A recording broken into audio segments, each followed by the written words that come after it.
Chiefs have won this incredible divisional playoff game in overtime. Josh Allen, the beast, has been released. Their arch nemesis strikes again. This is this generation's big boy quarterback matchup.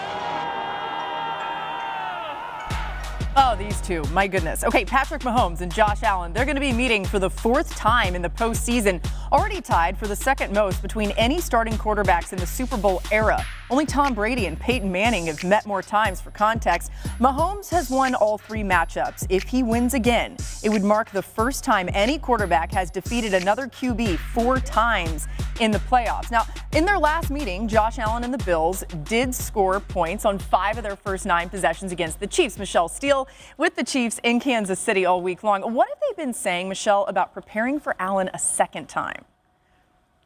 Laura, to take you behind the scenes here in KC, defensive coordinator Steve Spagnuolo was watching Josh Allen film with his guys this morning and said out loud, "How do I stop this guy?" Guys, the struggle is very real. In the Week 11 loss to Buffalo, the Bills were 9 for 15 on third down, and that 60% third down conversion rate was the best third down conversion rate that Buffalo had all season long, including the playoffs, against any team. And as we know, Josh Allen will beat you with his arm, he'll beat you with his legs, and he's great when he's improvising. I asked Spags, how do you maintain the soundness of this defense when the play breaks down and Allen is just out there creating something out of nothing?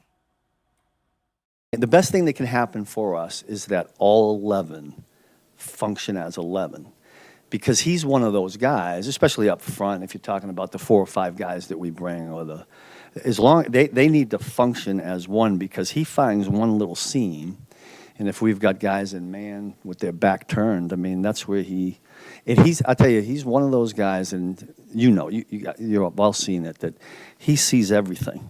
Now I know how other defenses feel that we play when they're going against Patrick, because they just do things that are uncanny.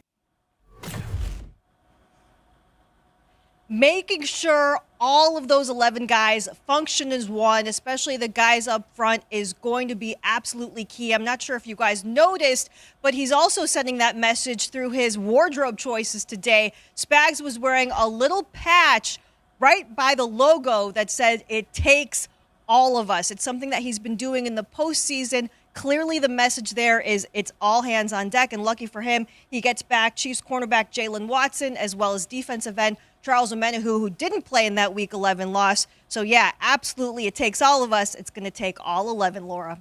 Yeah, it's a good time for the Chiefs to be at full strength for them. We felt that even in the divisional round. Now they go up against an incredibly talented Bills team. Thanks to Michelle Steele for the latest. And it is no secret that Chris Jones is a difference maker for Kansas City, right? The defense is significantly better with him on the field this year. Offenses try to take advantage with their rushing attack when he's on the sideline, running the ball 51% of the time when he's in the game. That drops to 30%. So, Mina, what did Buffalo's offense do so well in the first meeting against the Chiefs that they won this year? This is going to sound really basic, but they possessed the football. Multiple drives, going back and rewatching. They had double-digit plays. The Chiefs had their lowest time of possession of the entire season. And watching them back again, the way they went about it, in some ways, guys, they almost out-Chiefs the Chiefs. I thought it would be just them running the football, but it was a lot of quick throws to the flats, screens, using stacks and bunches to spring guys open versus man coverage, and hunting matchups. And that's where I think the Bills are a tough opponent for this Kansas City Chiefs defense, because they can't point to a single receiver and say, okay, Trent McDuffie, the way they did with Nico Collins, take him out.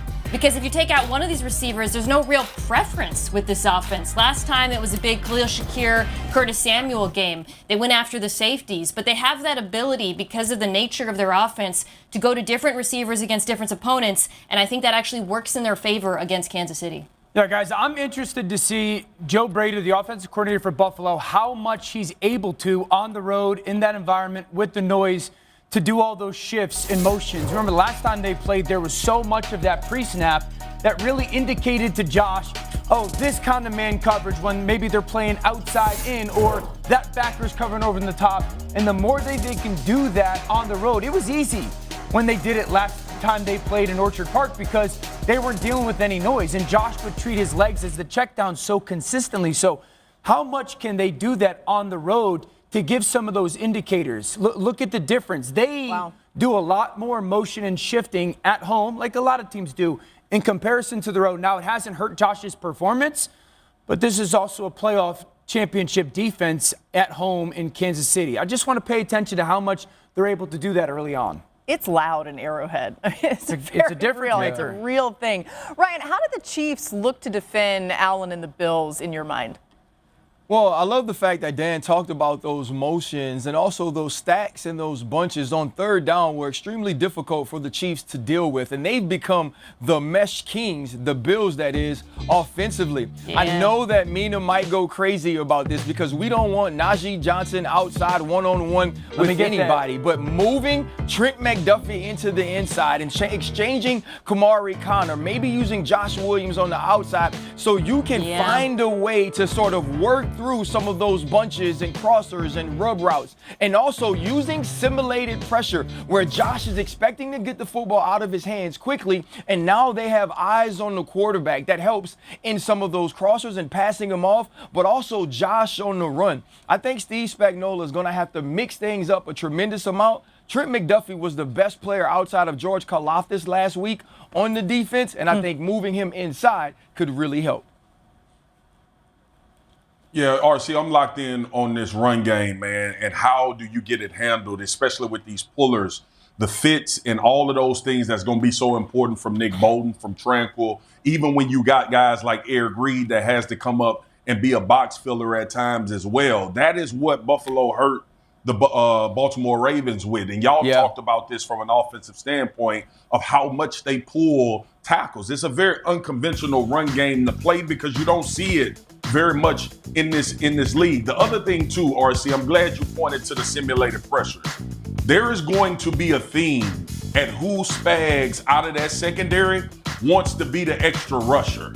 And I'm interested to see who he uses. Eric Reed is more of a hammer guy because when you go in to tackle Josh Allen, more so than getting pressure, you got to get him on the ground when you get back there. McDuffie last game was used in some zone pressures to get after him and force some passes, force some throwaways, and things like that. So I want to see what that interchange will be on who he'll use as that added rusher. Or will it be from the linebacker position where he feels more comfortable about a bigger body being on Josh Allen as well? Run fits, making sure when you do run those pressures, and I think they should be more zone pressures than man pressures, who is the guy that Spags feel comfortable with when they get in the backfield potentially as a free rusher to get Josh on the ground? Yeah, you heard the report from Michelle Steele to start this segment, how Spags was saying, now I know what opponents feel like trying to deal with Patrick Mahomes.